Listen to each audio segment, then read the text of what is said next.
दोस्तों, महाभारत की कथा सदियों से भारतीय जनमानस के साथ विश्व के विभिन्न भागों में प्रचलित चली आ रही है। आइए मैं आपको महाभारत के एक बेहद दिलचस्प चरित्र की कहानी सुनाता हूँ, कर्ण की।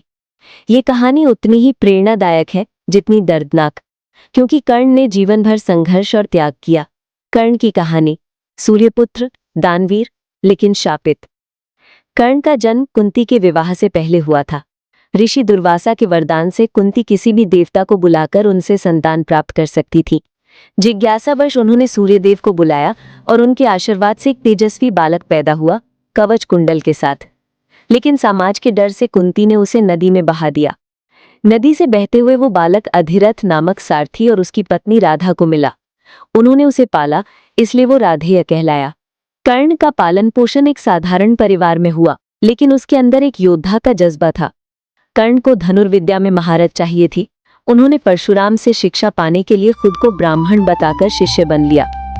लेकिन एक दिन परशुराम थके हुए कर्ण की गोद में सो रहे थे और तभी एक बिच्छू ने कर्ण को डस लिया।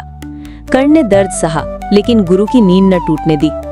परशुराम ने जब जाना कि वो क्षत्रिय है तो उन्होंने शाप दिया कि जब तुम्हें सबसे ज्यादा विद्या की जरूरत होगी तब तुम्हारा स्मरण शक्ति साथ नहीं देगा। कर्ण ने हमेशा के लिए पांडवों के विरुद्ध खड़ा रहा।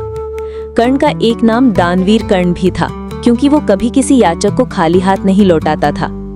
युद्ध के दिन इंद्र ने ब्राह्मण का रूप लेकर कर्ण से उसका जन्मजात कवच कुंडल मांगा और कर्ण ने बिना झिझक दे दिए, ये जानते हुए भी कि इससे उसकी मृत्यु निश्चित हो जाएगी। कुरुक्षेत्र युद्ध में कर्ण ने अर्जुन से भयंकर युद्ध किया। जब उसका रथ का पहिया कीचड़ में फंसा, वो उसे निकालने लगा, तभी अर्जुन ने बाण चलाया और कर्ण गिर पड़ा। मृत्यु के समय कृष्ण ने कहा, कर्ण, तुम जीवन भर धर्म के लिए लड़े, लेकिन गलत पक्ष के साथ खड़े रहे। दोस्तों, कर्ण का जीवन हमें सिखाता है कि जन्म की परिस्थितियां नहीं, बल्कि कर्म और चरित्र महान बनाते हैं।